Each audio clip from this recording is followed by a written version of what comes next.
Wonderful. Well, thank you, everyone, and apologies for any IT issues if anything happens my end, but I want to thank all the organisers for this opportunity. As mentioned, I'm a second-generation survivor of the British nuclear tests that took place at Emu Field in South Australia in 1953. But before I continue on with just my little bit of an introduction, and I really am skimming the surface of my activism and my work, I do want to acknowledge that I am here on Kaurna country. I'm a Yankunytjatjara woman, so I come from the Yankunytjatjara lands, which is right up in the far northwest of South Australia, near the NT border. So I'm sort of a visitor to this country, although I've been living for a couple of years now here in South Australia in Adelaide on Kaurna country. But I also want to acknowledge other First Nations groups that are joining in and attending this event. I'm really grateful for this opportunity to share a little bit of our activism as First Nations peoples in South Australia, and the work that I've been doing over the decades now. I've used a bit of my Yankunytjatjara Wanga in this presentation and calling it Jambu Ngaranjago, which is left standing, but in Yankunytjatjara language, of course, it's about keeping left, which is what this event is. And most importantly, it talks up about the activism work that we've been doing as First Nations peoples in South Australia and the reasons why. And so I wanted to honour my late father, Karina Lester, and his legacy that he's, shared for decades with many, many people. And as the youngest daughter of Yami, I want to thank Dad for his leadership in such a tricky and at times quite difficult and challenging topic to talk about what happened to my people in 1953 and how people's lives changed dramatically. So my late father, Karina Lester, was a young boy at the time living at a place called Yankunytjatjara, which is Wallatina, about 27 kilometres west from Marlborough, which is the last roadhouse out of South Australia. And he was a young boy at that time.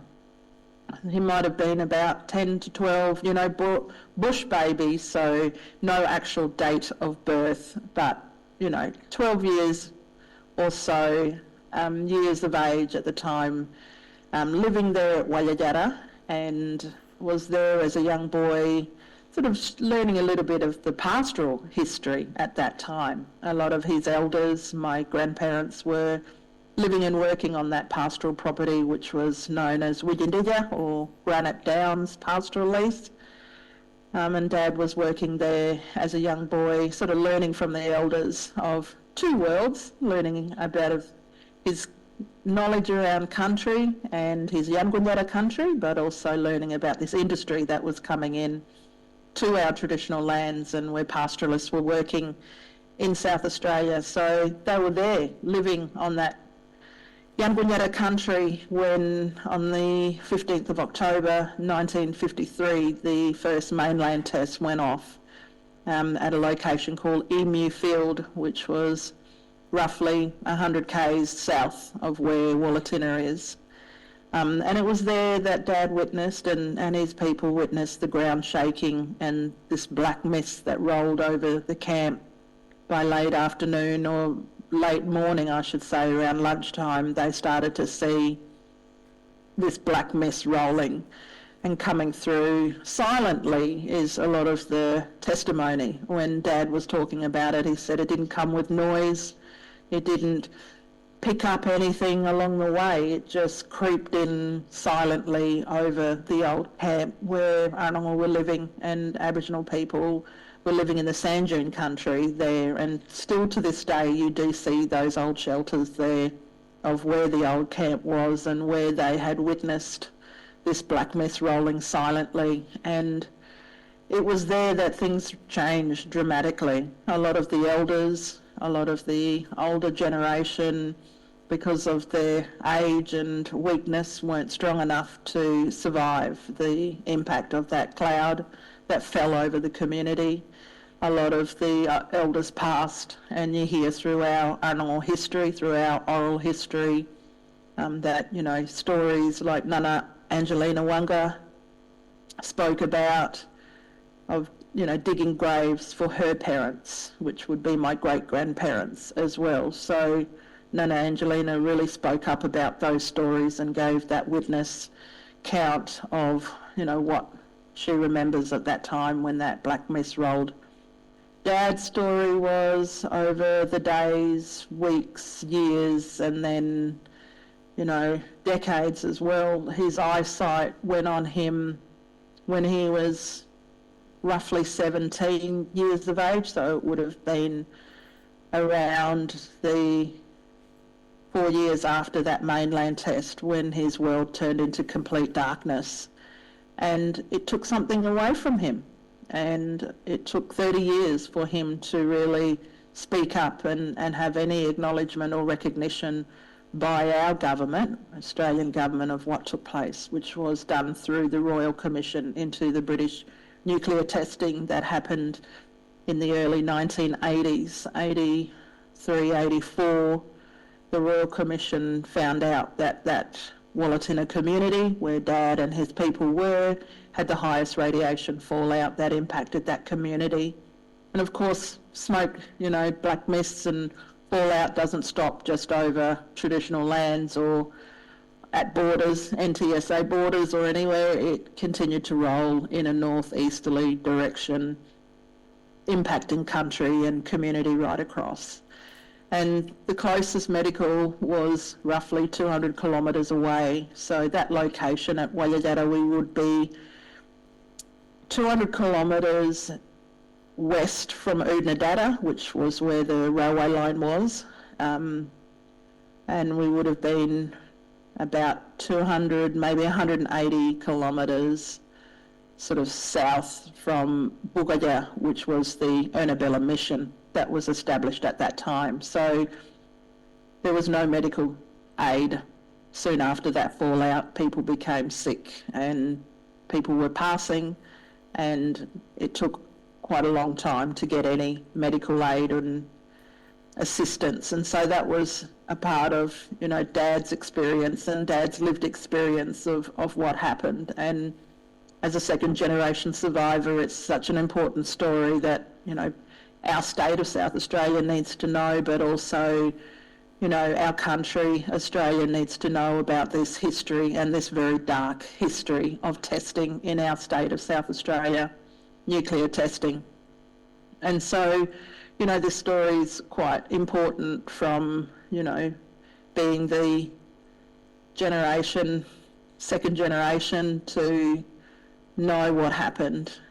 We all know that governments quite often are quite happy to sweep under the carpet and not acknowledge the past, and it's always the onus of us who are survivors and generational survivors to keep this story alive and ongoing. And, you know, it was something that I was not wanting to step into, but of course being the daughter of Karina Lester and his story, but also, you know, the whole story of nuclear in our state of South Australia, it's really important, and that we need to be involved and around the table when, you know, talking about nuclear issues in our state of South Australia or in our country, Australia as well.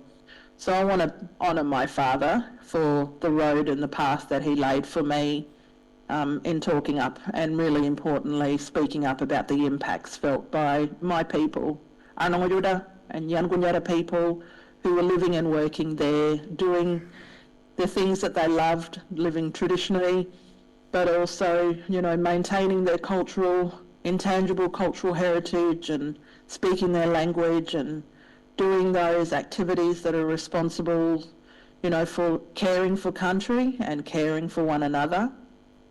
And, you know, to this complex world that we all live in today as well. So I have a lot of respect for the old man who has taught me so much, but It didn't stop there with Dad and Dad's stories. I think my activism work really stepped in when I became involved in the activism work of my late grandmother, Eileen Gumbawutta Brown. And so I wanted to also honour the Gulbariri Gungajuda, who were a big part of my life and my sort of activism work then, because I came in on the Gulbariri Gungajuda campaign, the Iradiwandi campaign, being an actual interpreter for Nana Gumbawutta, and being able to speak up about what they had witnessed, because these old women were there at the time when that black mist rolled, and that the ground shaking, they were there.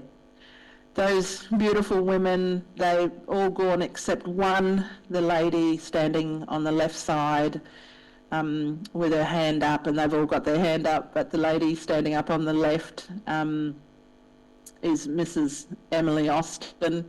She is the last one of those amazing women who were active in that particular photograph. So all these beautiful women are all my grandmothers, except the lady standing up with the beanie on was my auntie, Ivy Stewart, and she was an absolute leader in this whole Iradiwandi campaign as well. So I came on board to really help to give their stories and share their stories as well in the campaign of the waste dump issue that we were faced with as a state of South Australia. They were looking for, the Australian government, John Howard government, was looking for a waste dump at that time, and that's when the Gulbariri Gungajuda formed Iradiwandi campaign and were absolute leaders. But it took years, it took many years. It would have been about 7 years of these amazing old women continuing to, speak up strong and talk openly and strong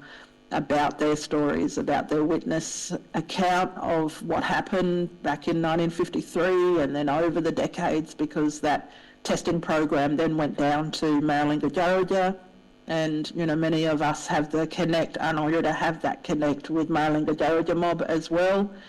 And so they were quite active and vocal around a waste dump proposal. And by 2000, early 2000s, 2007, they were successful in blocking that waste dump as well. And that's where I kind of started to lead into my activism work then.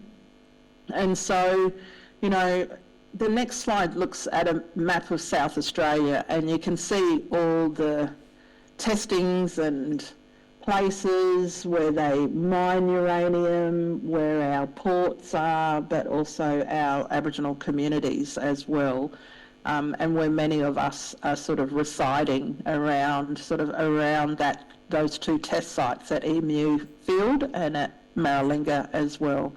The APY lands are on the north side, and you have remote communities like Yankunytjatjara in WA that is sort of west from the Emu Field test site as well. So South Australia has really had a rough run around this whole industry, the nuclear but also uranium mining in our state of South Australia.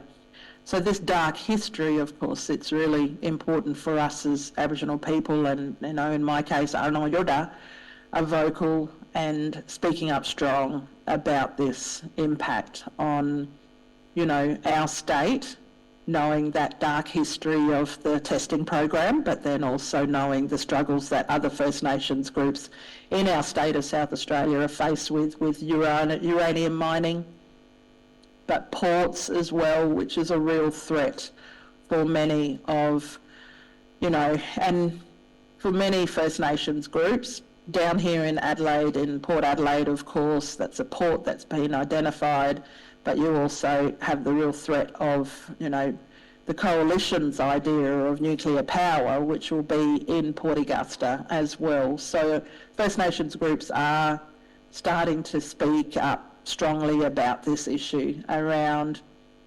AUKUS, which is where Port Adelaide is, and the concerns there, but also around the coalition's announcement on the nuclear power as well. So, I know that it's a big, big story that comes from testing in the 1950s through to the 1960s, to uranium mining, and to, many of the other impacts that we're faced with as well, as I mentioned, with the building of AUKUS and the submarines here in South Australia, but then also Port Augusta with the real threat of nuclear power as well. So, I really wanted to share this story as a generational story from, what happened back then in 1953 and, fast track to 2025. This issue is still a real issue in our country, and many of us are active in doing this, activism and this work that we all need to do in standing together strongly up against, big powers. And it's an industry that's a huge industry, but of course our governments of the day as well. And so it's a real anxious time for many of us First Nations peoples as we lead into the election coming up next month as well. We're really concerned. But one of the big messages in South Australia was that we had ran our state of South Australia had run a Royal Commission in 2015 through to 2017. And that Royal Commission was looking into the nuclear fuel cycle. But of course, we found out through the campaign work that it was looking for a high-level nuclear waste dump in our state of South Australia again. And that was quite concerning for many of us First Nations peoples. But it was really important for us, and one of the big messages was that we needed to be there from the very beginning of that work around that Royal Commission. So First Nations peoples are front and centre in these conversations, and we certainly needed to be when the state ran the Royal Commission, but also recently in December 2024 there was the House of the Committee on looking at the nuclear power or nuclear power generation. I was a witness in that, and it was really important again to raise the importance of Aboriginal people being front and centre and involved in that, process that they run. And one of the comments I made is that we have done it over and over through the white man system, through royal commissions and, through campaign work, and we have been successful, yet they still continue to overwhelm us with their bright ideas as the coalition has around nuclear power. So it's a generational story. It's something that we all need to continue on. I think from that Royal Commission in the state of South Australia, it was really important for us to stand together, and that was everybody. That was unions, that was faith groups, that was, Joe Blow, First Nations groups. It was really important for us to stand together in solidarity and to learn from one another, but build strength from one another as well. And that's why we were successful in blocking the international waste dump in the state of South Australia as well. And that was a lot that I took away from that particular Royal Commission as well. So big story, skimming the top. Thank you for the opportunity and for the organisers for inviting me to be part of this event. So hopefully it goes well for you guys. Thank you again, everyone.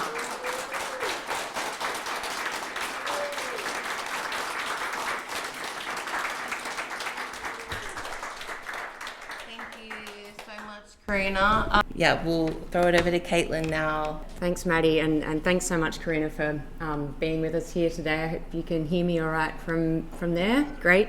I think the test that happened at Maralinga and the horrific consequences for the Anangu, the Yankunytjatjara and other traditional owners on those lands, the sickness that they carried as a result in their bodies and that came on onto the land is really one of the most egregious examples of the combination of racism and imperialism that have shaped the Australian state since invasion, and the just utter disregard for the land and nature that comes from a system driven by profit making and an economy so dependent on extraction.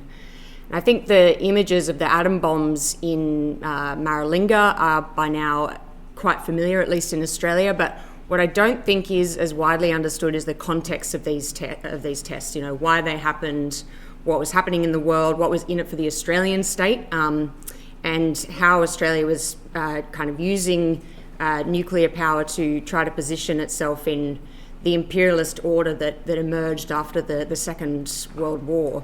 So what I want to do in this talk is try to provide some of that historical context and draw a line between what happened in Maralinga to Karina's family and ancestors and what is happening today with imperialist conflict, rising particularly between the US and China. Australia adding nuclear propulsion to its arsenal through AUKUS, and the threat that all of this represents to Aboriginal land and the planet in general. I think a fairly common understanding of the atomic tests in Australia is that Britain, which was still the stronger imperialist power at the time, was the main driver and got a lot more out of the test than Australia was ever going to. There's almost a suggestion by some historians that the Australian government, that Australia was kind of duped or bullied into it by the UK, and you know all we got out of it was a tiny little nuclear reactor in Lucas Heights. But this understanding of Australia simply being a lapdog of Britain and later the USA, which has kind of drawn it into wars against its own interests, has also been long held by sections of the left, and it's something I'll return to. Britain obviously can't be let off the hook. It conducted 45 nuclear tests since the first one in Emu Field. Most of them were in Australia. The blast from the final test on the WA Montebello Islands in 1956, where they were measuring the increasing yield of their bombs, was 6 times bigger than the Hiroshima bomb. And the tests that they carried out here were part of a rearmament frenzy that it was engaged in after World War II. You know, its position as a world power was waning, and its government was determined to develop weapons to maintain its empire and its position. But after it was excluded from the US's nuclear technology secrets in 1946, it began testing its weapons in Australia's central deserts. But the idea that Australia was duped into this is far from the truth. Even before the bombs were dropped on Hiroshima and Nagasaki, the Australian state had been vying to be let in on the nuclear game by its allies. It agreed to the tests happening on its land only on the basis that the UK would provide Australia with crucial technical knowledge around nuclear. So the test should be understood as a collaboration between 2 imperialist governments, or a sub-imperialist in Australia's case, that were determined to improve their ranking in a system of states competing with one another for power, influence and control across the globe. And we've heard a fair bit about this over this conference. Far from being kind of under the thumb of Britain, the Australian ruling class had long pursued its own interests at home and abroad, distinct from the colonial motherland, particularly in the Pacific, where it had coveted having its own empire. So Henry Parkes, our so-called founding father, said, "Australia ought to be the mistress of the southern seas. The commerce of these groups of rich islands ought to centre in our port. We ought to hold mastery of the hemisphere." The Premier of Victoria also said it was the manifest destiny of Australasia to be the controlling power in the South Pacific, that meaning New Zealand as well in Australasia. And this is a racist sentiment that's echoed in the arrogant comments of politicians like Peter Dutton about climate change affected Pacific Island nations or Polynesian farm workers, I think. Australia is by far the biggest economy and bully in the region, and has always used that might to maintain influence, profits, sea routes and whatnot in the region.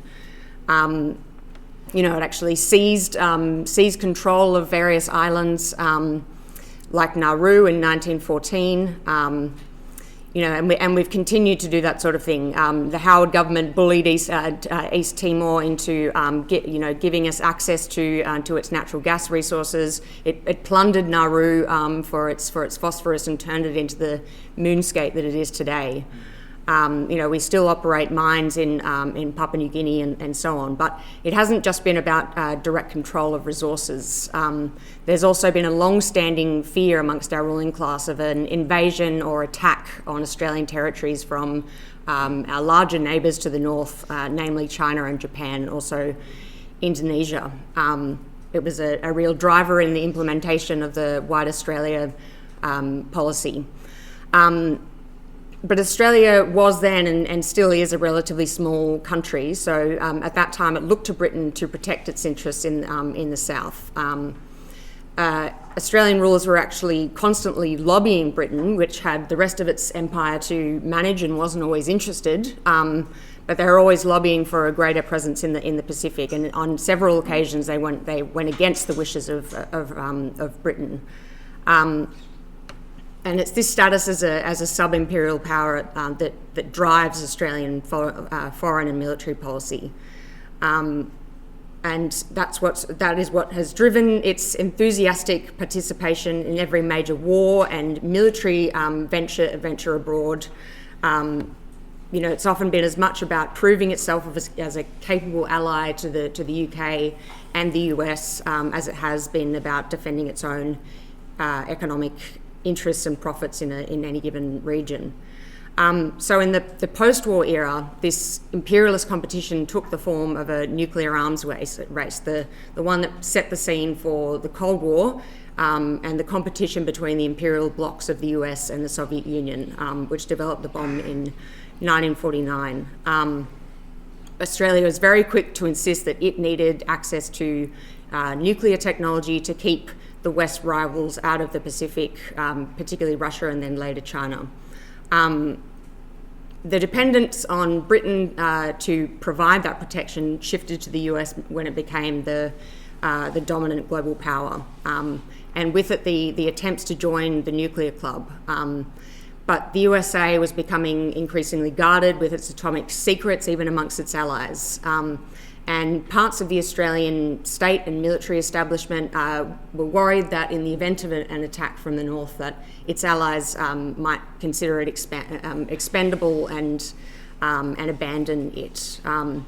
So alongside, trying again and again and again to ask to have a bomb from the US and the UK, Australia started investing in its own research and testing infrastructure. So the ANU, the Australian National University, was established in 1947 as a centre for nuclear physics research.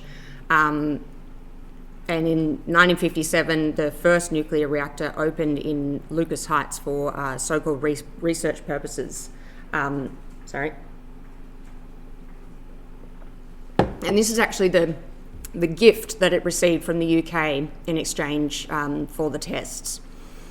But it also, alongside this, pursued research partnerships. So, for example, one of the major ones, we worked with the US on plans to use atomic bombs to gouge the world's first nuclear-made harbour off the northwest of WA.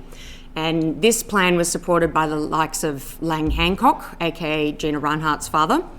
He saw it as a way to export the ore from his mines in the Pilbara, and the mining industry in general saw an opportunity in the growing demand for uranium. They backed the push for a nuclear industry from the outset. So this WA Harbour Plan was part of America's attempt to normalise using nuclear power for so-called civilian purposes. They were going to replicate the process to create a new Panama Canal, but thankfully it was not successful. But Australia had an alternative interest, which was pursuing civilian research for nuclear power. Pursuing this civilian research for nuclear power allowed it to bypass the treaties that it was being forced to sign up to, and did so under Menzies. And crucially, it gave Australian scientists who were travelling back and forth to the US from the 50s up to the 70s it gave them access to very secretive technical knowledge. And now it has to be, I think this is something we have to remember, every single nuclear armed country today use the development of nuclear energy as a means of later developing weapons. Obviously, nuclear energy as an industry did develop and became profitable, posed all of its own massive problems, has caused its own catastrophes. But this fact is very important for us to remember when, the Labor or Liberal try to tell us that it's only for nuclear power purposes. And it also explains the anxiety around Iran's nuclear enrichment programs. Thanks. But governments like France and elsewhere using this pretext of nuclear energy was also partly due to the resistance that developed to nuclear weapons very early on across the world and here in Australia. So the context of the anti-war Vietnam War movement and the other mass liberation struggles of the 60s, meant that the belligerent governments, had to rely on this as a pretext, and in Australia it was no different. The movement actually really took off in Australia, and working class organisations were the first to respond to the atomic testing in the Central Desert, and they continue to play a key role in the movement. So, for example, the South Australian Labor Council passed a resolution to abandon the test, as did unions representing waterside workers, building workers, restaurant employees, metal workers, boilermakers and nurses. The Communist Party and other left and civil society groups formed anti-testing campaign committees across the country. There was a Melbourne meeting of 1,300 people that voted for a motion to end testing in the interests of the Aborigines and world peace. Sorry for the archaic language, but that was also part of what was by then an established tradition of the trade union movement supporting the rights of Aboriginal people and their right to control what happened on their land. Again, in 1969, proposal to build a major reactor at Jervis Bay had to be abandoned after the South Coast Labor Council refused to work on the project. The pressure of the anti-nuclear movement actually led the Australian and New Zealand governments to launch a case against France in the ICJ against its nuclear testing in French Polynesia, and France eventually abandoned the program. And in the 70s, uranium mining itself really took centre stage. So Australia contains around a third of the world's uranium deposits. Until the mid-1970s, that mining had been on a relatively low scale, but there was a massive push to expand it at that time, as well as Australia pitching itself as being an ideal dumping ground for the world's nuclear waste. And this push for uranium mining was also met with huge resistance. You had protests of 20,000 people in Sydney and Melbourne calling for a 5-year moratorium on uranium mining, and this is also when you get the formation of groups like Friends of the Earth, Greenpeace and so on. Protesters were preventing the transport of uranium through cities. So there's a quote from a historian of the movement that says, in Sydney, there were nighttime convoys of uranium across the city, travelling fast up one-way streets the wrong way, guided by police escorts, opposed in the dark by small assemblies at the docks. And you can actually see in some places around Sydney there are still nuclear-free zone signs, although I've noticed that there's less recently. But crucial to the larger scale disruption was cooperation between activists and rank-and-file unionists who passed motions in their unions to boycott work supporting uranium exports and work. In 1976, a railway worker in Townsville was suspended from his job after refusing to load materials bound for a uranium mine in accordance with the railway union's policy. And his suspension led to a national rail strike that ended in his reinstatement. There's stories of Brisbane wharfies alerting activists to shipments of uranium, telling them how to disrupt the ports and so on. And there's lots of other great examples, but that I don't have time to go into. But unionists were in some cases often actually working against the wishes of their union leadership in the ACTU, who in some cases forced them to resume work. And through the whole of the history of the anti-nuclear movement, Labor members made up a huge chunk of its numbers, just as they did in the other campaigns of the 60s and 70s. And the pressure from the movement, along with Labor members, forced the 1977 Labor Party National Conference to back a moratorium on new mines, and the ACTU Congress did something similar shortly after.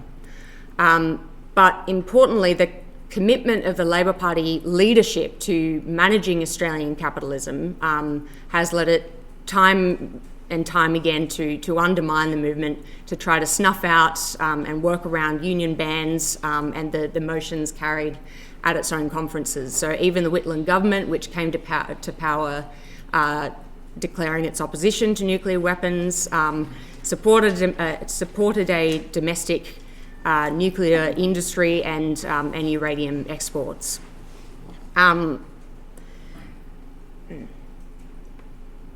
And another attitude on the left amongst the Communist Party and others held back the movement, I think, at various points, and actually allowed space for Labor leaders to undermine the movement. And that was this argument that Australia was doing the bidding of the UK and then US, and it needed its own independent defence policy. But as I hope I've made clear at this point, Australia's rulers have long pursued their own interests abroad, whether or not they had backing.